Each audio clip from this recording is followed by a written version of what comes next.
you've all been waiting for.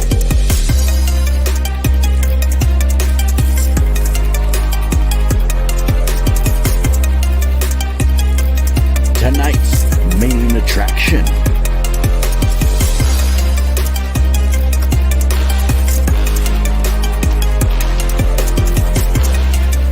I present to you International Freethinkers.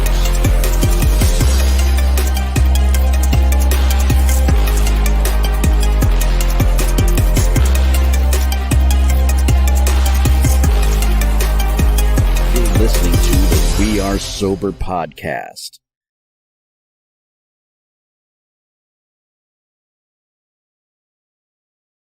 Hello, everyone. This is the We Are Sober podcast. We kind of have a bit of a special episode today. We're doing a topic about parenting without religion, and so our co-host, Jenna, will be sitting this one out, but we do have a special panel with a whole bunch of guests here that we're going to introduce here and get started. Hello. Hello. Hi. Sorry. Nope, you are good. You paused there for a second. I was like, I'm just going to wait and see what happens. No, we're off to a great start. Fantastic. All right. This is I'm not going to introduce everybody. It's going to take too long. So as the screen says, Laura Magee. Yeah. This is Eddie with Brute Facts. Most people should know Jenna Belk. Oh, but they don't know me. Okay, thanks.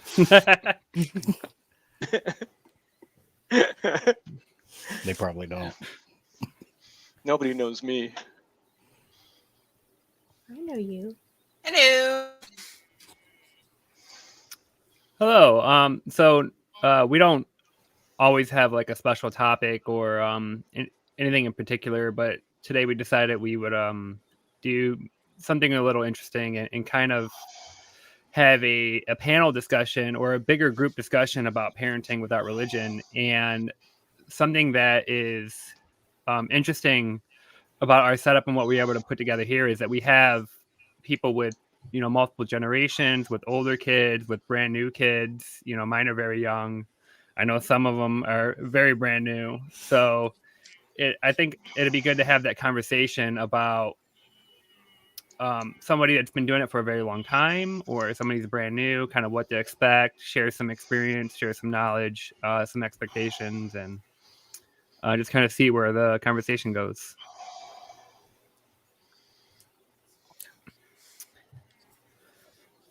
So where do we start?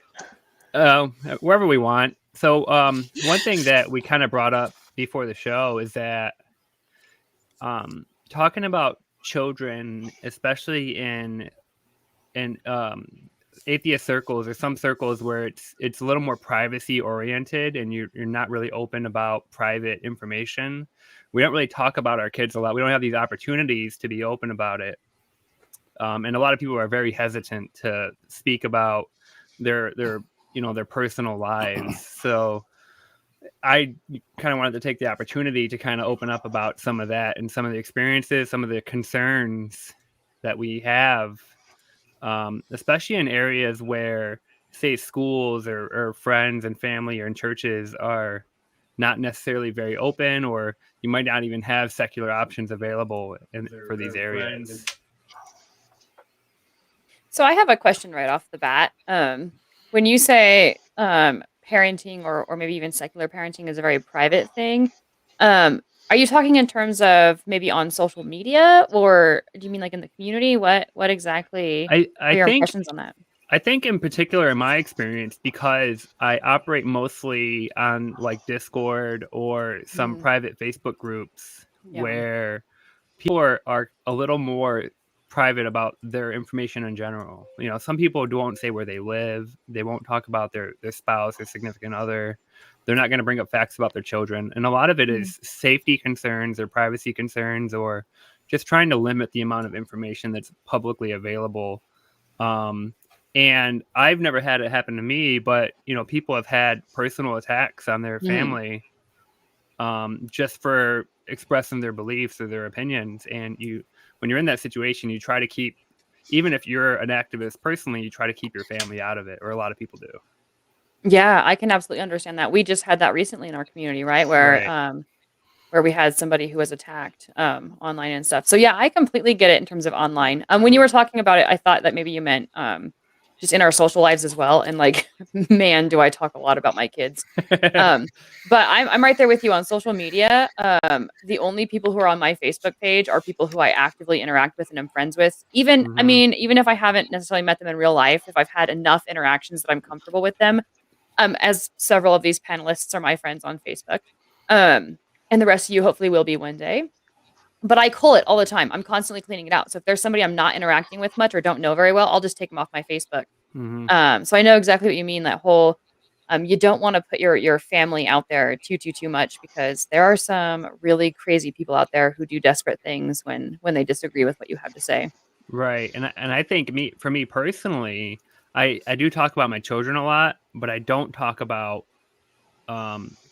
atheism and religion in the same circles that I talk about children. Right. So I keep certain aspects separate.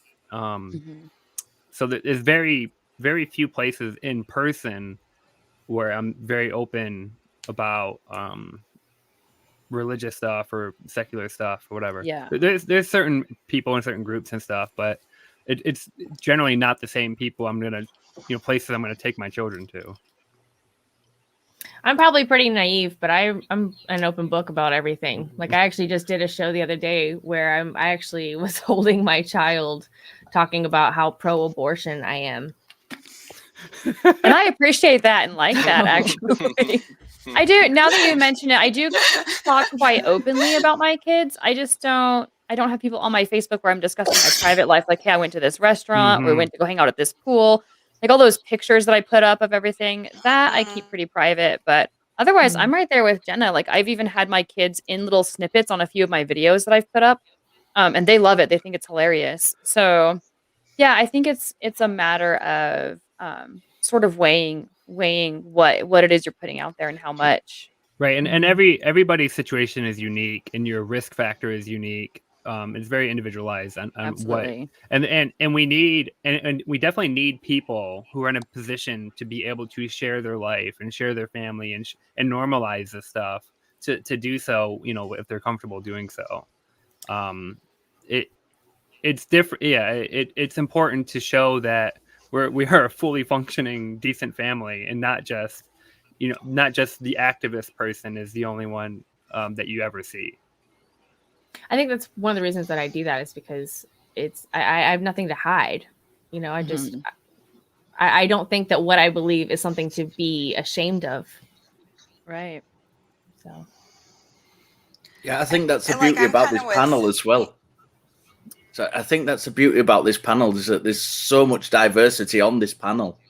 That just even tonight, that we've got so many different, as Justin said at the top of the show, got so many different aspects. We've got older parents, parents of older children, parents of new children, newborn children. Yeah. He's all pretty from different fresh. geographical locations, and religion isn't a big thing where I'm from, even though it's intertwined with kind of the government. So there's so many different aspects to talk about. I'm really interested in getting into some of the nitty-gritty of the conversation. I think Leah Lane here makes a good point that it's not just religion. It's there's any number of dogmatic beliefs that people are very passionate about and will act upon, or at least speak very adamantly about their position. Religion is just one of them, and things like being pro-choice generally tend to go hand in hand with belief and non-belief, but not always. I'm lucky that since I've only been an activist for a little over a year, and both of my children are in their 20s now. So I didn't never have to really experience keeping my children away from what I was doing. So it's really hard for me to speak on the subject, but I do. My daughter, I never bring up at all because she does have her own private life. My son and I live together. We run a business together, and our names are out there because of the business. So anything that happens to me through this is probably going to snap back at him anyway, and he doesn't care. So right, and that's you, about the only thing I could say on that one. And you kind of operate with your business and personal and social life all kind of intertwined on some level. Yes. Yeah, I do. Yeah, I do. HellsBells, sorry, you were going to say something. Yeah, I'm kind of with Laura and Jenna. Like, I'm pretty open when it comes to a certain degree. Like, because my kids are like, my oldest is 20. My son's going to be 18 next month. So they're kind of already moving into that adulthood space. So I don't feel as protective of them as they were younger. And they know I'm an activist. They know everything that I do, but it's completely separate from them because they're kind of moving into creating their own lives at this point. Mm-hmm. So I'm pretty open with talking about them and the way that I parented and the way that I raised them and stuff like that. But I can totally understand that for other activists, because we've seen it happen, that they, especially if they have younger children, they may be a lot more reluctant to kind of express the private lives of their kids. Like, they might, because we see a lot of backlash when it comes out when you express an opinion, a belief, or religion or anything like that. When that backlash coming in, it just doesn't affect you. It affects the kids, and they don't have the tools. It's distressing to us when it happens, but it's even worse on our kids because they didn't ask for it. And I think that's really hard. And I definitely have sympathy for activists in our community that have had to deal with that fucking backlash from people for being asshats and dragging their own children into it because the kids didn't ask for it. And I think that's really disgusting. My opinion, when you start dragging kids into it, it makes me sick. So that's a really, really interesting and kind of complex discussion to have, because I know that Kelly had said his kids aren't really exposed to what he does or they don't really see it. And then you're talking about how there can be dangers when the kids are exposed to it. But I kind of have a tendency to say, like, I expose my kids to all the activism I do, LGBT, atheism, anything. Because I think it's important for them to see their mom standing up for what she believes and having real, responsible, respectful discussions, and not being at the table flying off the handle. These people and that people, like, I'm actually standing up and doing something about it. And the way that I'm handling myself is a lot more composed. And I really want them to kind of see that, like, how they can handle themselves, and that it's okay to question things and push back against things in ways that are productive.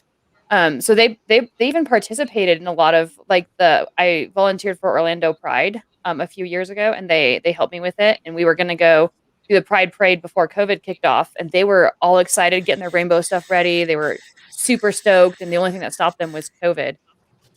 So I really think there's sort of a fine line, and I would never tell a parent you have to expose your kids to this or that idea, whether it be activism or any specific belief.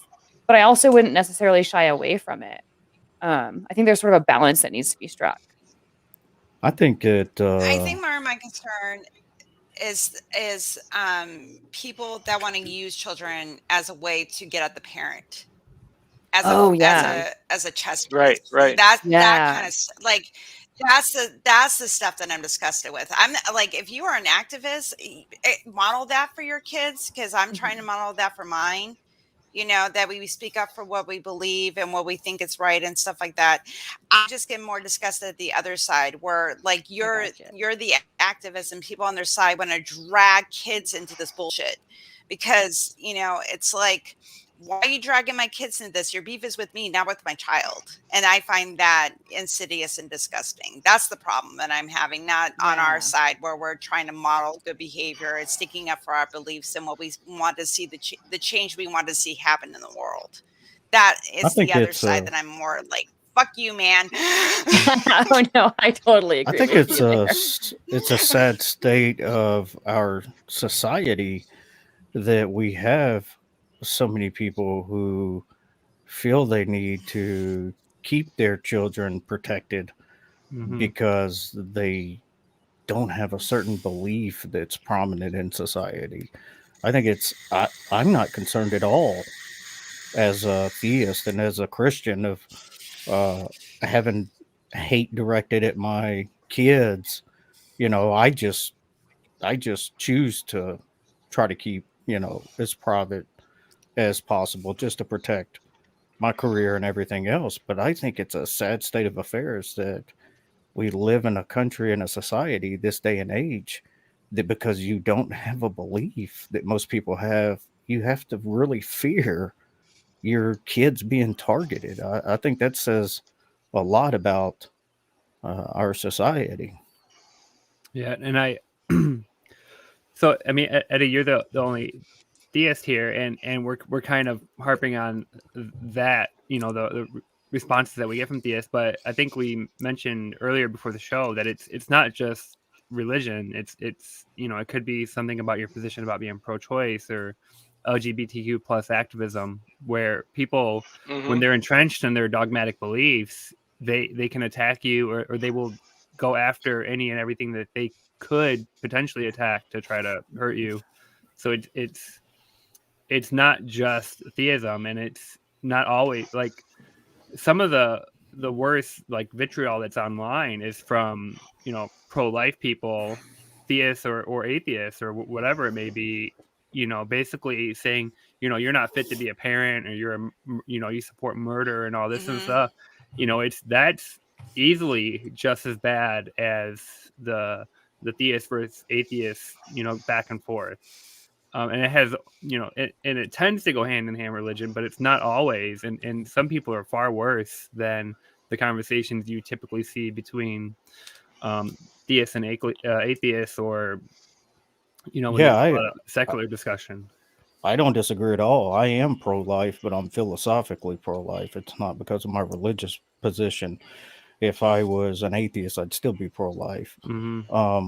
But it aggravates me to no end to hear pro-lifers that, call people murderers, or, even refer to, an abortion as murder. That's nothing but sensationalizing it. It's they can't argue philosophically, so they go straight for personal attack. Right, and it's being hyperbolic to elicit an emotional response rather than a reasoned justification. And I can say, I haven't felt near that kind of vitriol from any pro-choice person, and I've been in bioethics for years now and debated with many pro-choice people, and it's always been very cordial, and I've never been called woman hater or something like that. I'm sure there's people out there that do that, but it seems to be far more prominent on the pro-life side for sure.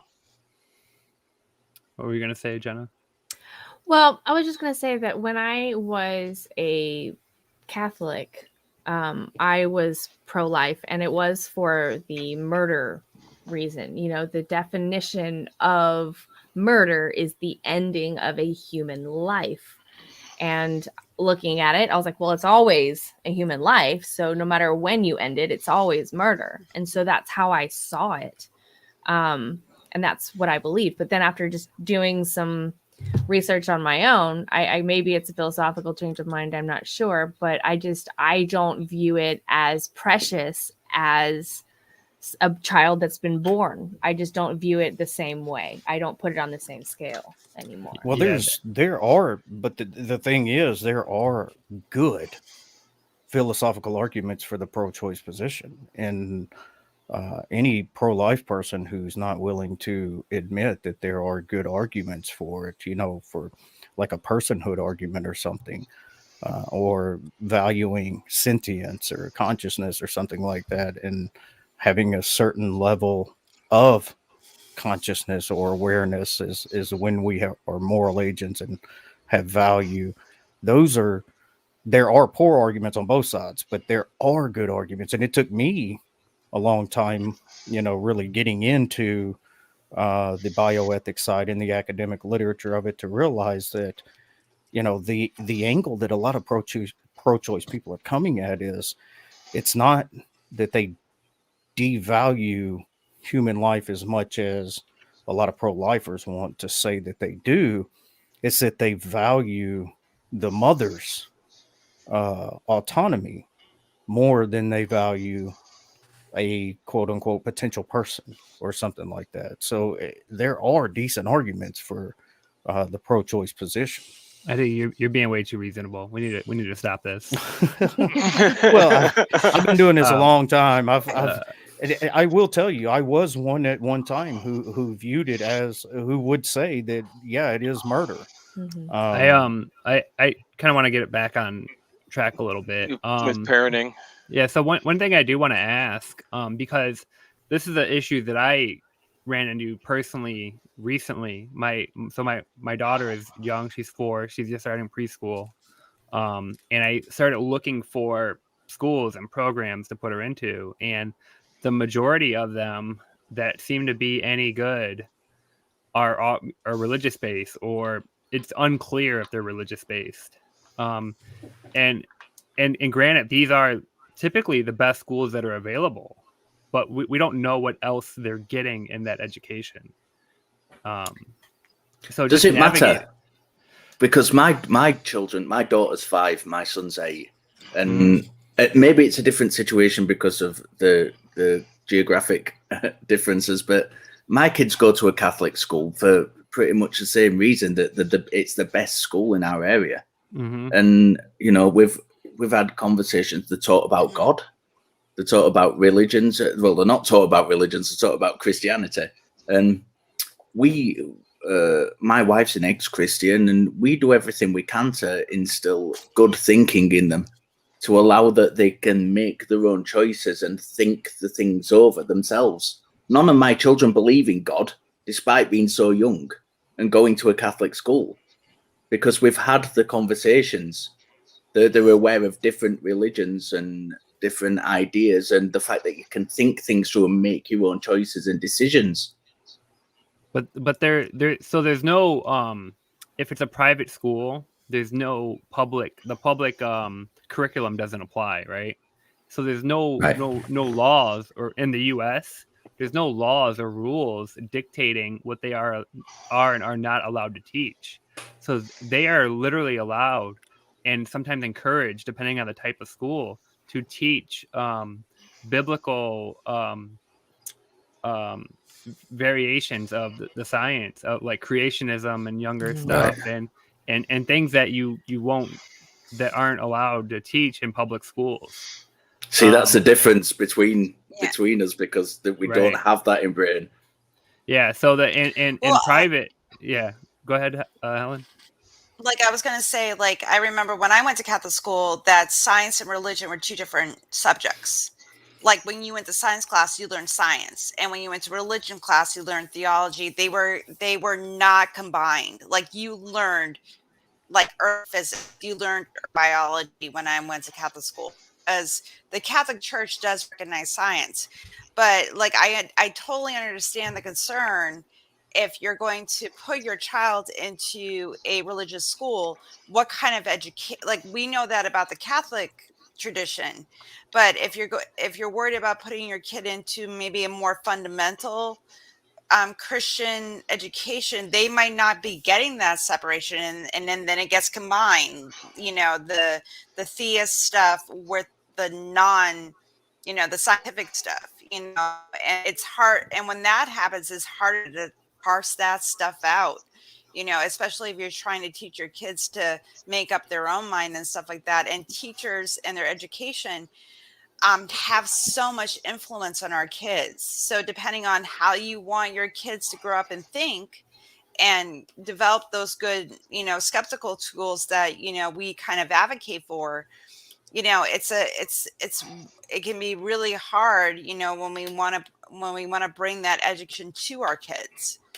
What's the best choice for them? Yeah, I think I agree with both sides of the argument and everything that everyone's been saying. I think there's good points. But I think that when it comes to kids and what kind of school that you want to put them into, it's so heavily subjective and dependent on the parents and the school and their area.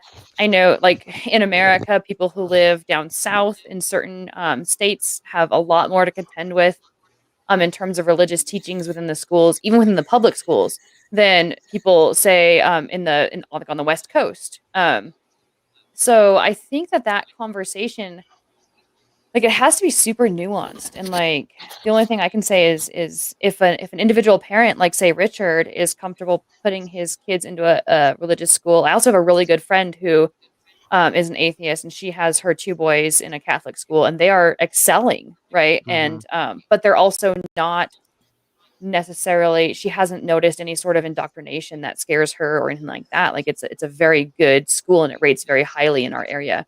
The ones that I've seen that were like very questionable, it's usually pretty clear on their website or on their documentation information. They will say like the staff and instructors here need to affirm their belief in Jesus, need to affirm that they are willing to teach the biblical interpretations of science and stuff like that. And those are clearly probably not a good plan if you want them to do well in the future in terms like college and stuff. But so the really concerning ones are typically, from what I've seen, upfront about it. But it's still, hard to navigate when a lot of that stuff, even if it's in a public environment, it's not like a lot of people aren't going to question it. And so it might not ever come to light that it's happening. Isn't it interesting now? And I'd like to hear Eddie's opinion on this, being the theist, the token theist we've got on the panel. The talking theist. Isn't it interesting how in Britain we've got the kind of our religion and the state are intertwined. And I know me and Laura have talked about this, and Jenna's been on our show, and we've talked about this before as well. And yet we've kind of got strict rules in place where they can't be indoctrinated. They can be taught about religion by religious schools, but they've got to be taught within the national curriculum, which is agreed upon. And yet in America, which is supposedly separate, that you've got all these kind of our religion and government are more intertwined than it would seem at face value, and what the documentation would say. So, or what the national rhetoric is, yeah. So I grew up Bible Belt, public school, because that's all we could afford. And I'm in kind of that same situation. I'm still in the Bible Belt. And when my kid gets older, he's probably going to go to the public school here because that's what we can afford. And so when I think about my experience growing up in a similar school to what he's going to end up going to, I went to a school where it was assumed that everyone went to church on Sunday. God was in like the alma mater, and all these things, right? There's prayer before ceremonies and things. Thing is, if we didn't have the same relationship in our family that I'm going to create in my home, and if I'm just going to create an environment where he can ask me questions, and I'm just going to encourage curiosity, and the fact is that he's going to be around situations like that in his adult life, and so he might as well grow up being exposed to it and knowing that people actually do think this, that kind of experiencing it from the inside at times. I've just basically come to the conclusion that I think that exposure is one of the best things for any kid, and so I'm just going to expose the crap out of him. I couldn't agree more with Jenna. Sorry, go ahead. Someone started talking. I was just going to say, one of the things you have to worry about, though, is that your child's acceptance by the other children at that school. My worst day as an atheist father, my son was beat up in the cafeteria at high school because some guys overheard him say he was an atheist. So you got to always worry about how the other kids are going to accept that your child as an atheist. And it never occurred to me that I should warn him that was a possibility, that he could get hurt like that. So just make sure your children know the situation they can be in if they come out in public at a school like what you're talking about, where there's a lot where everybody assumes you're just religious. Absolutely. Yeah, and unfortunately, it's not just, like we mentioned before, it's not just I'm an atheist. It could also be I'm pro-choice or I'm I'm gay. gay or I was about I'm to- any yes, number right, of right. things. Yeah. Right. Yes, exactly, I exactly. guess we're just lucky where we're at because, I mean, I'm in Arkansas, but the area I'm in, my kids go to public school, and they have, LGBT activists at the school, the small town that they go to school, and you see, Black Lives Matter signs, and it's not the typical what you would think small town in the South, but the church thing is true. It's almost assumed that everybody goes to church on Sundays and things. So what I do with my kids is I I tell my kids what I believe and why I believe it. And I also told them I don't care what they believe, what opposing positions they have, as long as they have good reasons for it. So being a philosophy guy, I've taught them how to think, not what to think. Woo! And I like that. Yep. I think Mhm. I think that's the only way to have a conducive environment to really learning. And like the fundamentalists, they've asked me about the 7-day creation and all of these different things, and I explained the whole position to them and why they hold to what they hold to, and why I think that evolution is something that we should hold to, and how science backs up evolution. We don't have to have all these false dichotomies between a theological book and science. And so Mhm. that's how I've taught my kids. And I've also taught them that I don't care politically, socially, it doesn't matter what uh, other people believe. We love people for being people. And we are a LGBT Black Lives supporting family. I don't care what anybody thinks about that because they're human beings. And as a Christian, I'm supposed to love human beings, and I don't care what people choose to do in their private lives. That has nothing to do with me.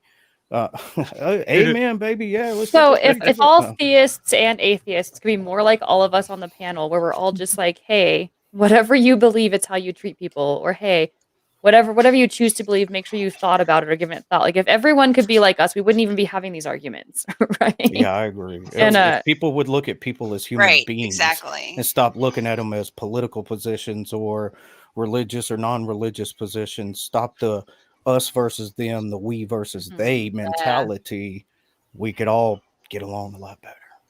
yeah, someone said earlier. And I think that's really. I'm sorry, do you Laura. wanna- Go ahead, and then I'll talk. It's okay. I know that there's a little bit of a delay, so I know sometimes it can be a little bit awkward. But Yeah. Justin had said earlier something about how it's not just about atheist activists or anything like that. And it's not just theists against atheist activists. It's whatever kind of activist you are. And I think like what we were just talking about now, it really brings up the point that a lot of times it's about whoever the other is. It's about othering Mhm. people. Mhm. And the more you see people as just being people and removing those categories and those labels, I mean, you can recognize them on sort of a superficial level, but the more you recognize the humanity of a person and stop othering them so much, the better it is and the easier it is to interact with them and to get along and to empathize with them, even if they disagree with you. And so as parents on this particular panel, I'd love to hear your guys' thoughts on this, but like my thought with my kids and how to raise them in terms of different thoughts or different beliefs or being confronted with different cultures is to teach them that people are humans first, and then their beliefs don't necessarily define them or shouldn't necessarily determine whether or not that person is good or bad. Yeah, that's I mean, me. Like, oh, go ahead, Helen. I'm sorry. I was just kind of jump off of what Eddie said and kind of what Laura was also pointing to too. Like my oldest, when I went to college, and most people in my life are either like secular or they might have beliefs, but they don't really talk about them and it doesn't really come up. And they ended up moving into a dorm with somebody that is mentally Catholic, and they had a lot of conflict. And my oldest is coming to me and asking me questions like, why do they believe it the way that they do? And I'm getting really frustrated. And also my oldest was coming from the perspective that they were right about everything. And, you know, when you're 20 years old, you think you know everything. So, you know, it was kind of a little bit of that too. And I had to kind of explain to them that I'm like, I understand that you're feeling a little bit of frustration because you have been brought up with this, like the skeptical mindset and question thing. And you haven't been brought up with a belief in God or God's or anything like that. And it's hard to understand a different mindset, but you have to see that person as a human first, and that, you know, they come from a good family that loved them and raised them the way that they thought was right. And that just because you're having a disagreement on belief doesn't mean that you can't find a way to find the humanity in each other and try to find a way to get along. Because this is what life is. You're going to meet people that are going to have a different viewpoint, whether it be religion or, you know, politics, or just a different view on who makes the best pizza. You're going to have people that are going to have different opinions than you, and you have to learn to adjust. And I think that's a really important thing for on both sides, no matter, you know, what your beliefs are, that we have to start seeing the humanity in each other and teach our kids to do that, you know, no matter where you are in your belief system.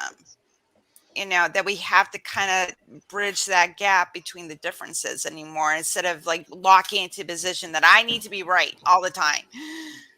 And what you believe is bullshit or whatever, you know, no matter what it is. Yeah. Well, I have a question for everyone, since it's like almost October and all the holidays are coming up.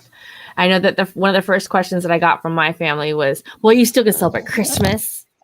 I celebrate whatever I want. I'm just curious what kind of traditions everybody has, because we're kind of in a position. I have a 3-month-old, you know, we're starting to build, you know, a traditional household, and I'm trying to decide which ones to keep and which ones to kind of bring in. So I'm kind of curious. I love Christmas. Christmas is awesome. I've always loved Christmas. Me too. And it's almost completely godless in our household. It's all about Santa and It's all about Santa and the presents and family and bringing everyone together and having a good time. And I live in a very, very, very heavily Polish Protestant community, and so they're very not all of them, but there's a lot of churches, a lot of people that are very conservative, and there's very, very few like nativity scenes around the community. It's all reindeers and Santas and candy canes, and you know, it's even for being a very religious community, it's a mostly godless holiday. And there's the debate in front of Walmart between Merry Christmas and Happy Holidays or whatever, but for the most part, it's very secular. And you know, I'll celebrate whatever I want. I don't care if it's religion or not. Well, that's funny. I never ever did the Santa Claus thing with my kids, and the reason being is, and this is probably going to be funny, but I was devastated when I found out that Santa wasn't real. Yes, and that's fair. That's fair. I didn't want my kids to experience. Not only that, it's a little bit deeper than that. You know, it's if I tell my kids about Santa Claus and they find out he's not real, and I tell them about the Tooth Fairy, and I tell them about the Easter Bunny and all these different things, and then here I'm going to, expect them to understand why I believe in Jesus, who they never see. Right. It's like, you're violating the what to think and how to think. Right. And you're teaching your children that adults lie to them. Mm-hmm. Yep. Well, and I wasn't going to say that for those that do hold. This was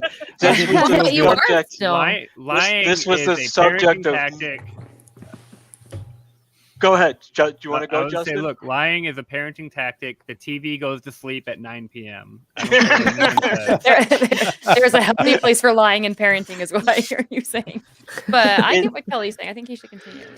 Yeah. Yeah, the Easter Bunny, Tooth Fairy, Santa Claus. These were all things that my ex and I had many disagreements about, to put it lightly. And unfortunately, I lost. I'm glad that you won. But I was devastated too when I found out Santa Claus was a lie. And that's what I felt I got out of it. Damn, these adults are going to lie to me. So what else are they lying to me about, right? And I don't know that it helped me lose my faith in Jesus and God, but it definitely helped me lose my faith in adults. Yeah. And that was a really hard pill to swallow as a little kid for me. It humanizes. Well, I also, for a little transparency, even though I am a theist and a Christian, I went through a deconstruction because I came from, as a young child, I went to a very fundamentalist, legalistic church and just assumed a lot of things and never really dug into them till I got older. And so I kind of had that same worldview crashing down around me, just at a lot older age, and feeling even less in control than as a child when I found out it was all lies, and was actually agnostic for a while. And so that it just, that whole feeling of just having your a deconversion is, to me, it was scary. Mm-hmm. It was everything that I thought I knew. All of a sudden, it was like I didn't know anything.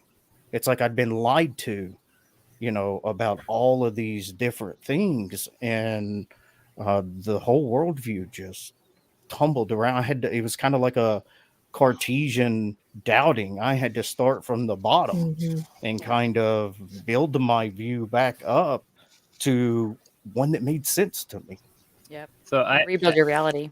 I have a question. So a couple of you said you're not introducing your children to these ideas of Santa Claus, Tooth Fairy, stuff like that for various reasons. But what if they're introduced to these things from their friends, from other family members, from their preschool or grade school? Well, I do. Do you immediately shut it down and say, no, that's not real? Yeah. I do tell that. First of all, I tell them that there are a lot of children who believe that it's real, and they better not go in there and tell them that it's not real. Yeah. Yes. It's not. Yeah. Well, it's not their place to do that. Really and go ahead. When my oldest, when they were about 7 or 8, and they figured out that Santa wasn't real, they wanted to tell everybody, and the first person they told was their brother. They're like, stop lying to Andrew, Mom. Santa isn't real. And then, and I know my child, and I know they went to school and told all their friends that Santa was not real, because that's the type of kid that I got. I kind of like the idea of what I heard of what Neil deGrasse Tyson did with one of his kids, was to ask the kid, well, what do you think? And kind of send them on their own discovery journey of, well, I don't think so, because I can't find any evidence.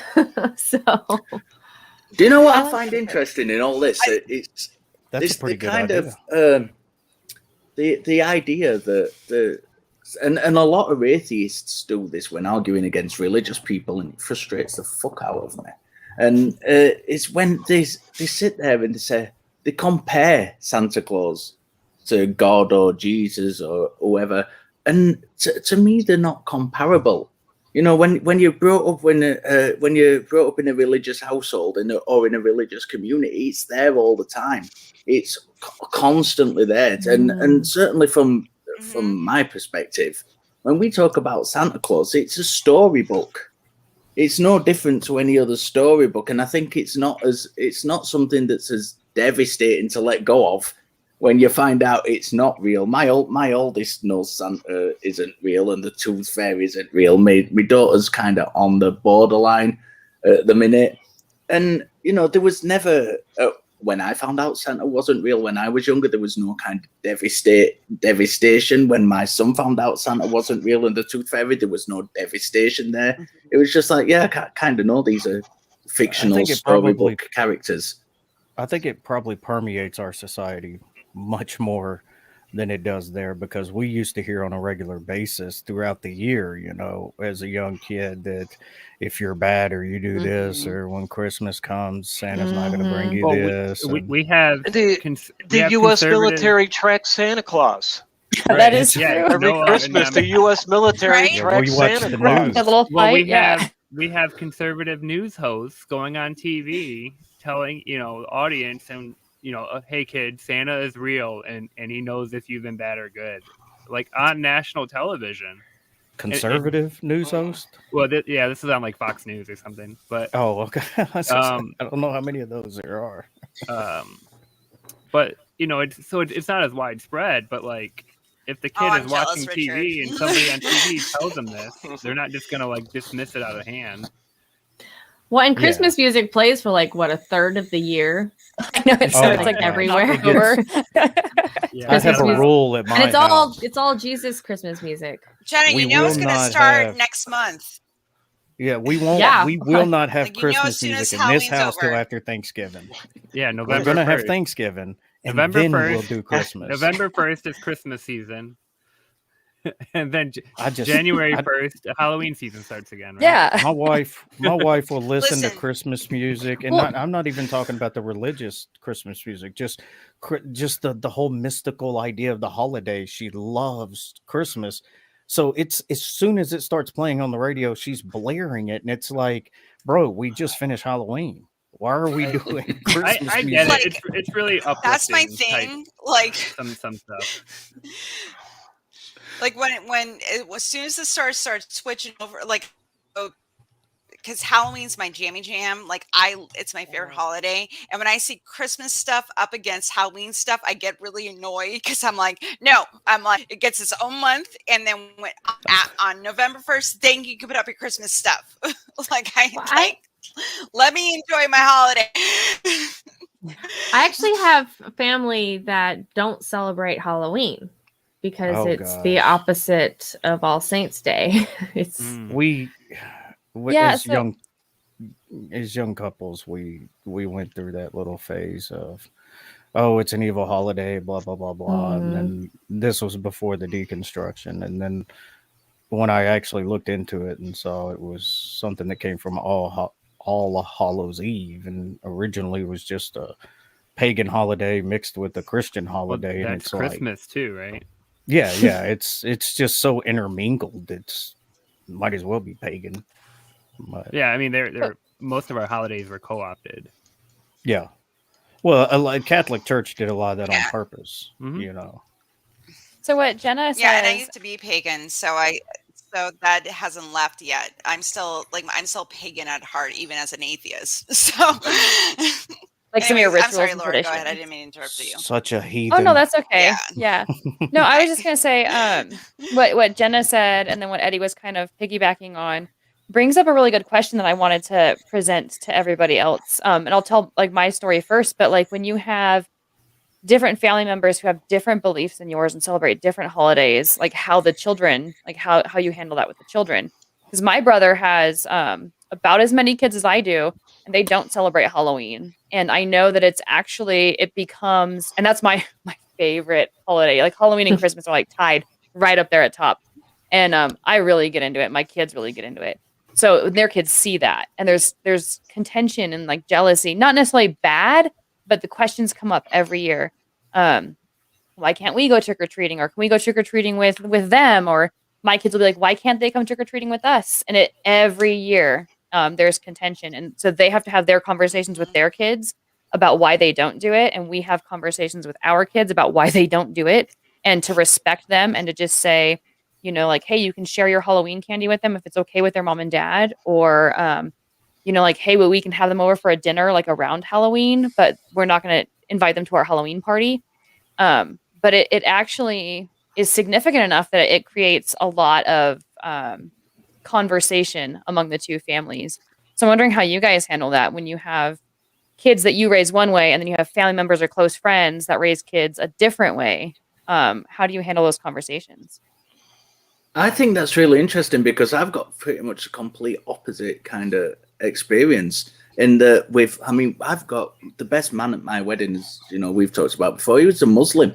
I've got close Muslim friends. I've got people from different, a lot of Catholic and things, family and friends. And my kids have grown up around that and knowing that people have different beliefs. So it's never been contentious at all. It's just something that they accept. And that's really interesting to me that there isn't any conflict there. You actually brought up something that I didn't even think about, that I received a phone call from a family member that's as far as I'm going to single them out. They actually told me, you're going to go on your show and complain about me. So what do their names start with? I can't say. And you're going on this show to complain about them. I'll tag them on Twitter, Jenna, if you want me to. Basically, they called me in the middle of the night, and I happened to be looking at my phone where my baby monitor was like showing through, and because he was moving around and I was watching, and I start getting these text messages about basically what I'm doing, the voice that I have now. And I basically have been criticized very, very harshly on my parenting, that I am a horrible parent, and I'm going to raise this child and he's going to have basically no boundaries, and he's just going to be in the street and, you name it. And I actually don't. I mean, he's only 3 months old, so Yeah, I don't know how this let is going to go yet. I heard the same things. Don't let that discourage you. I heard the same exact stuff when my kids were little, and don't let that discourage you. I ended up with 2 amazingly wonderful children, and I raised them the way I wanted to raise them. I didn't care what anybody else said. We never introduced religion. I did introduce religion. My kids knew about all the different religions, but I never pushed anyone on them. I never pushed atheism on them, and they both became atheists. So just don't listen to those people. They don't know what they're talking about. It's about they're caught in their old way of parenting. And parent by example, like, as your child grows up and he's, a good student, a good citizen, he's polite to his family members, when they have beliefs that he disagrees with, if he handles it appropriately or maturely, they will see by your example that they're wrong, even if they continue the rhetoric of, well, you're not a good parent because there's nothing you can do about like those sort of closed-minded opinions, but you will show them through your examples without even having to argue with them that, like, hey, my kid's a good kid. Like, it's relationship. Well, then they say you just got first. lucky. Yeah. And then you say, great, I'm so glad I'm lucky. Your God must have blessed me or whatever. I mean, you could be snarky or not, but I mean, it's just, I just have found that, like, it's not worth the argument, As long as you build that relationship, that's what comes first. Mm-hmm. You have to have the relationship. My mother raised 3 boys for a long period of time on her own. We were in the streets doing a lot of things we shouldn't have done. But the one thing I always had was my mother and her openness and the relationship. I shared everything with my mother because of that. And it stopped me from doing so much more things than I could have done because I didn't want to disappoint my mother. So my main philosophy with my kids were relationship first, then everything else can come after that.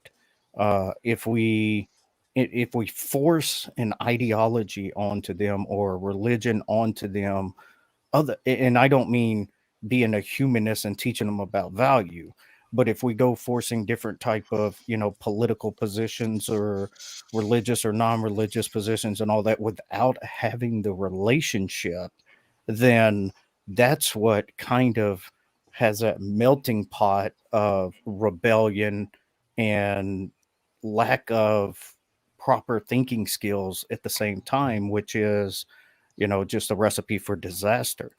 So I've always built the relationship first with them. And as long as you have that relationship, you can teach your kids different ideas, that people disagree with. And you're always going to have them come back to you, for that authority, for that piece of wisdom, and that's more than likely what they're going to lean on. But with the Halloween thing, so I view it a little bit different. The way that I view it is, first I explain, to my kids about all the different people and what they think and all this, why they don't celebrate it or why they think that it's a bad time to celebrate your stuff. I'm a libertarian, so I don't care what people do as long as they're not hurting other people in the process. If they want to keep their kids from trick-or-treating or this, that, or the other, then fine. But what they need to do, what they need to really think about when they're doing this is they are creating this image in their children that other people are doing things that are wrong, even when they're not saying that it's wrong.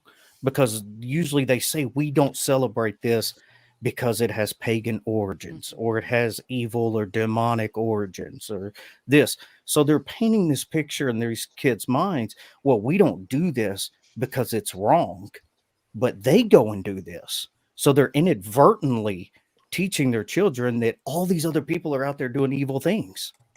And I think it's a very dangerous road to kind of go down with your kids and teach them, well, we're not going to, they can do it if they want to. We're not going to do it. And this is why. And it's because it's evil and blah, blah, blah, and all that. Well, what are your kids going to think?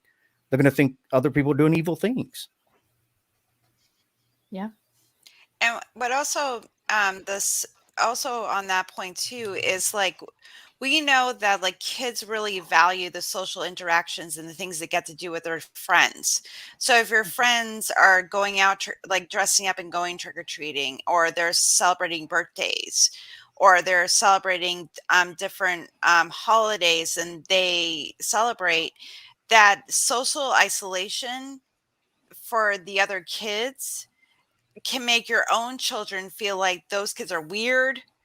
Those kids, aren't doing the same things that we're doing. And that's, strange and stuff like that. And I think it's really, and so there might be already feeling like a little bit socially isolated. And then if you're teaching your kids that those beliefs are bad or anything like that, they're not going to bridge the gap to make those kids feel more included in their own way. And I think that's another important lesson we need to impart on kids, that yes, like I do agree that the whole thing, like teaching, kids that if you celebrate certain holidays or whatever, that those kids are demonic is wrong. And I think that teaching your kids how to model to be good people, like, okay, you can't come to a party, but like, like hang out like the fall, so they don't feel completely excluded, because they're already the outlier for not participating, and I think that's also another lesson, because also too, like, I don't want to feel like the religious kid that can't celebrate birthdays or Halloweens or certain holidays can't participate with the kids that are a little bit more secular or even religious families that do celebrate holidays because it's just a tradition that we do every year. I think that's a really important balance that we need to find as well too.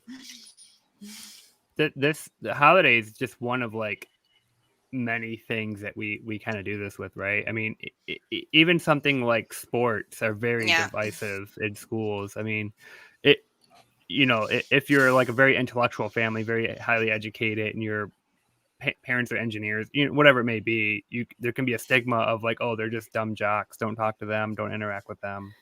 And then the very physically active family, well, oh, they're just nerds, they're unhealthy, blah, blah, blah, blah, blah. And those things would be divisive because they're generally not going to be in the same social circles. There's going to be stigmatized towards one another. There's going to be confrontations, this and that. So it's the same principles that apply to getting along about religious beliefs or, holidays and all these other differences can apply generally across the board of approaching, all these other differences as well. You are absolutely right. Like, I even have an example from earlier today. Like, I took my kids to the public pool, and we met up with, we had like a little play date, and they were like, my son, he was like, Mom, and he used the word weird, just like Helen. He's like, it's so weird that like this family, they don't let their kids shower in the pool showers, right? And I was like, and I pushed back on that. I was like, why is it weird just because it's different from what you're comfortable with doing, right? We don't even typically shower in those showers. We just change and go home, and then we all rotate through showers at home. But I'm not against them showering there, and they know it, right? They're comfortable with it. And so the comment, it kind of came out of left field, but at the same time, I was like, wow, they're noticing these really subtle differences and nothing to do with religion and nothing to do with culture. Just, Mom, it's so weird that their parents don't let them shower in the showers. And it's like, yeah, it's anything that's different than from what we do is weird, right? So that's actually got me thinking about how, because I basically do not want to raise, and no offense to my parents, but I don't want to raise them the same way I was raised.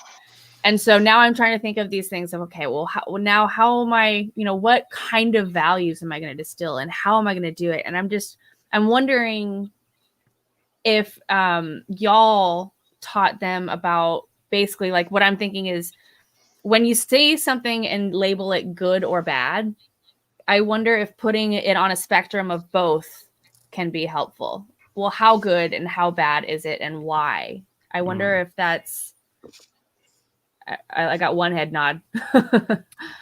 Maybe no. I think if you give like an example, that might be helpful. But I don't. There's very few things that I would say are, oh, this is bad and this is good, other than like, hey, it's good to look both ways before you cross the street type stuff. But most things that you come across, they're just different.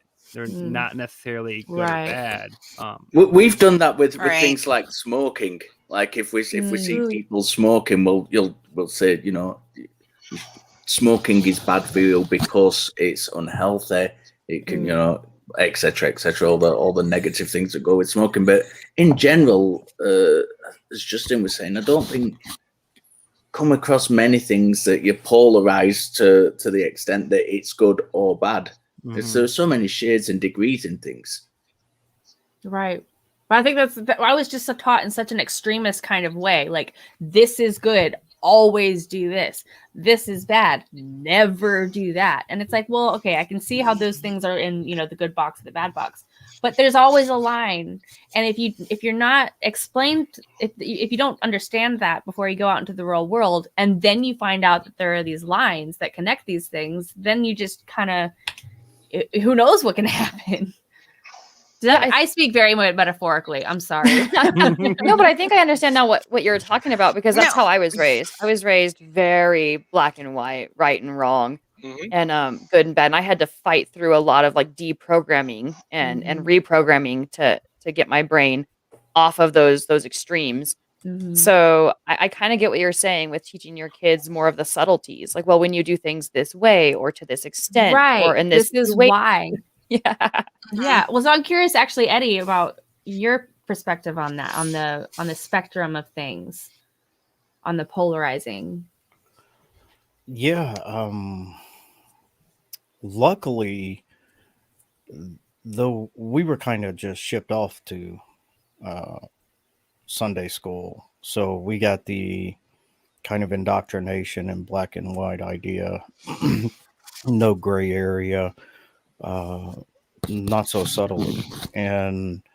But my mother was a very loving, open, and honest person. And even though she talked about faith and, things like that, she taught us to be more open-minded.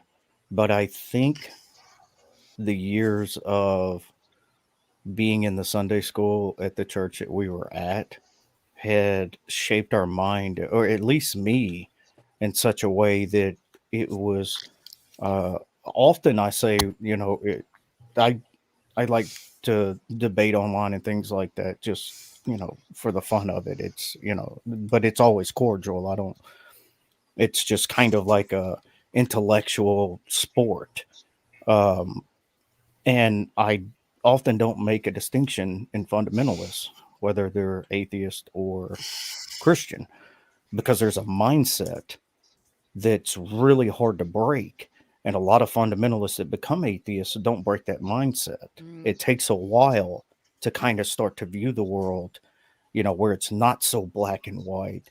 And I also try to get people to understand that the fundamentalist mindset it is such a controlled way of thinking that it is hard to kind of break those chains. It's hard to really sit back and say, maybe this is right. Maybe I am wrong. Maybe those things are just, you're taught to never question God's word. And if you're questioning the way that it's being taught, you're not questioning the way it's being taught. You're questioning God's word. So you're questioning the authority rather than the content. And a lot of times they won't even come out and say it like that. It's just the way it's presented. It's almost like it's a masterful kind of indoctrination. It seems at some level it had to be designed at some point to be as effective as it is, because it was a mindset that I struggled to break for years before I went through. That's what led to my deconstruction, was kind of breaking out of that black and white view. So I've been very careful with my children, that they need to evaluate all sides of propositions.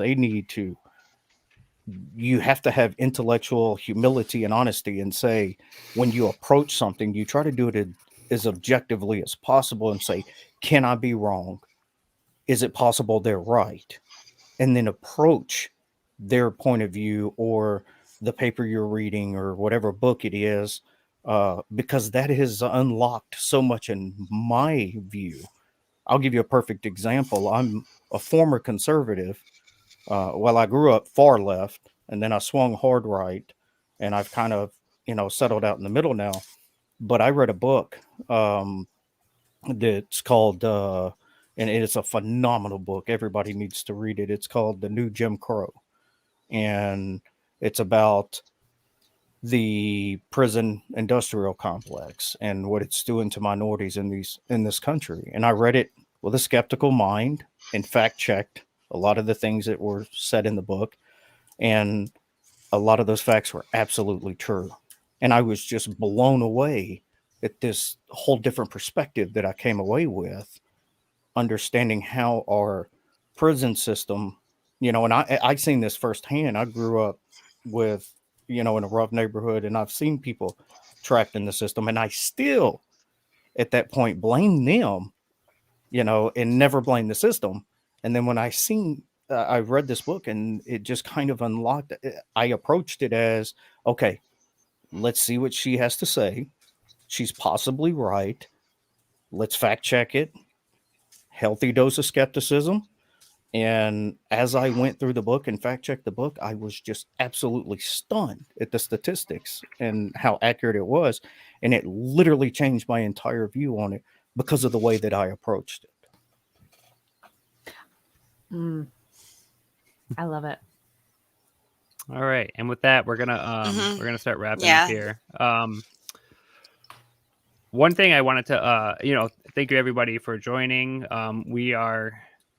Some of us will move into the Discord server here. There's a link in the description, and Jenna might post one. But I know that Jenna Belk, you have to go here soon. But thank you very much for joining us.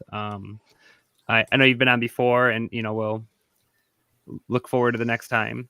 And something that I wanted everybody else to think about is I know that there's been talk there's been a show before dedicated to this, and there's been talk recently about doing like an ongoing conversation on parenting beyond belief, or just generally parenting without religion, and talking about some of the challenges and the unique situations that we come across in our communities. And I personally think it would be interesting to have a show like that would even if not weekly, once every other week or month or whatever, Absolutely. So I think it would be cool to just kind of keep that idea and maybe toss that around over in the future and see if anyone is interested in doing that. And if anybody is, we can discuss like where to do it and how and all this and that. But I think there's some support for it, and it's definitely something that I would be interested in taking part in any way. Me too. Me So too. if anybody has any parting thoughts before we wrap up here, and then we'll head on over to the Discord server. We'll have some sort of after show chat. I just think my closing thoughts are just that I think it's very important to teach children to think and to expose them to new ideas. You know, my wife, we're very fortunate that I'm doing a degree in religion and philosophy and ethics, and my wife's an educational psychologist. So our kids are just exposed to so much like different ways of interpreting the world and thinking and access to stuff. And push those things. Get your kids to think about things, and don't teach them right from wrong. Don't teach them that there is a right and a wrong. Teach them right from wrong. Oh my god. You liberal. You know what I mean? teach them. Don't teach them that there is a kind of solid right and wrong in things, because there's so many kind of shades of grey in between most things. Yeah, and I would say we didn't get into like all the different topics because there's just not enough time in 1 hour. But in general, if I could give one piece of parenting advice or my thing is, don't make anything taboo. Like, you don't have to bring things up to your children. You don't have to teach them about religion. You don't have to teach them about sex if you're not comfortable with it or whatever. But don't make anything that they want to talk about or anything they've been exposed to taboo to talk about. Be ready to have those conversations and have them in a way that respects the child's right to at least think about or consider whatever the topic is. Yeah, that's important for me. I didn't recognize until far into high school that my thoughts and opinions could be equal or on par with like an adult, and and we don't teach kids that your thoughts and opinions are worth, they have value and they should be respected. I would say that I've been watching. Oh, go ahead. Sorry, go ahead, Helen. You've been trying. Oh, no, I'm sorry. I have a little bit of a delay, Jenna. I apologize. I was just going to say on top of that, too, like on top of teaching them how to critically think, it'll teach them compassion, that their view is not the only view, and to have compassion for people that agree with them, but have to extend that compassion to people that don't agree with them. Like, they don't have to like them, but extend the compassion and hope that that person grows and changes just like you would like to grow and change and become better. I think that's also a really important element to that too. I would just say that I'm learning a lot. Like I'm probably the newest parent here with just my first one at 3 months. But he communicates already when he doesn't want something. Like, he's already communicated with me that he doesn't like cloth diapers. He prefers Huggies.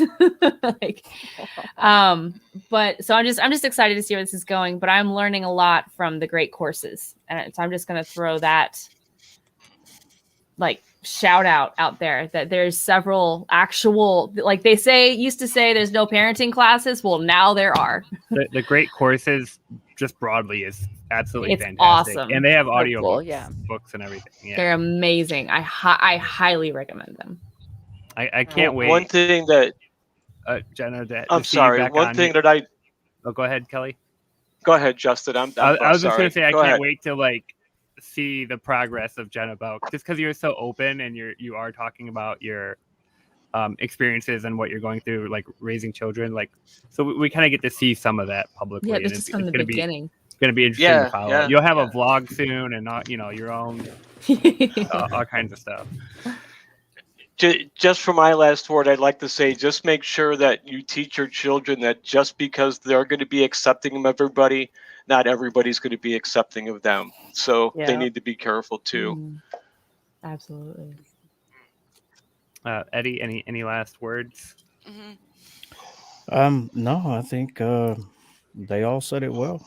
I don't have much more to add to it. All right. I mean, hopefully we can get this discussion or type of panel together again sometime, and hopefully we can figure out a way to make this an ongoing discussion rather than every once in a while when some channel decides to talk about it, because I think it's worth continuing. There's not a lot out there. No. There's not a lot, and there's not a lot of people that are willing and open to talk about it and put their face online and kind of be the face of what's out there. We can do it. Woo! I agree.